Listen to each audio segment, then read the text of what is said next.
So there is a composition of stratosphere. Stratosphere consists of nitrogen, oxygen and ozone. Stratosphere के अंदर temperature increase होता है, troposphere के अंदर डिक्रीज़ होता है और उसके ऊपर स्ट्रेटोस्फेयर के ऊपर जाकर टेम्परेचर राइज़ होना शुरू हो जाता है। ये टेम्परेचर राइज़ क्यों होता है? इसका ये जो वार्मिंग इफ़ेक्ट है ये ओज़ोन की वजह से है।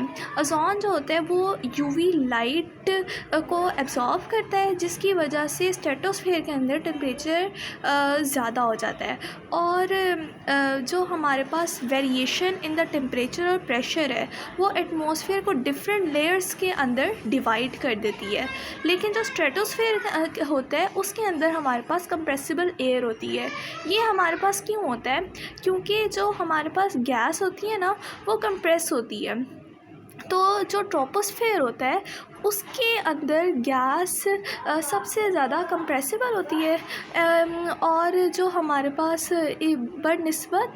बनस्बत स्ट्रेटोस्फेयर के अंदर गैस कंप्रेसिबल ट्रोपोस्फेयर से कम होती है, क्योंकि बॉटम के ऊपर ज़ाहिर है किसी चीज़ को हम दबाएंगे तो वो नीचे ज़्यादा होगी एज़ कम्पेयर टू ऊपर के।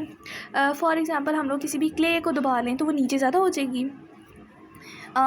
इसी तरह से जो हमारे पास स्ट्रेटोस्फेयर है वो 4 टाइम्स थिकर है, मतलब ज़्यादा बड़ा है ट्रोपोस्फेयर से।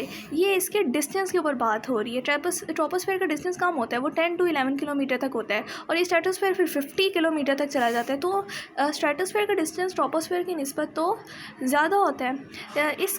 इसके बाद हम लोग क्या कह रहे थे कि जो स्ट्रेटोस्फेयर होता है उसके अंदर गैस की कंसनट्रेशन बड़ी कम होती है, मतलब गैसेस बड़ी कम होती है। इसलिए तो हम कहते हैं कि जो ओज़ोन है वो बड़ी माइनर से ट्रेस क्वांटिटी के अंदर स्ट्रेटोस्फेयर के अंदर पाया जाता है। हालांकि जब हम लोग ओज़ोन का नाम लेते हैं तो हमें सबसे ज़्यादा स्ट्रेटोस्फेयर ही याद आता है।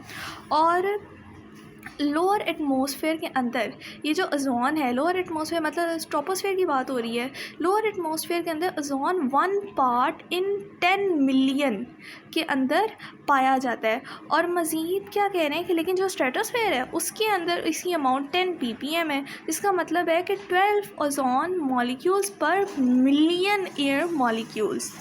सो ये कुछ इंटरेस्टिंग इन्फॉर्मेशन थी स्ट्रेटोस्फेयर के बारे में।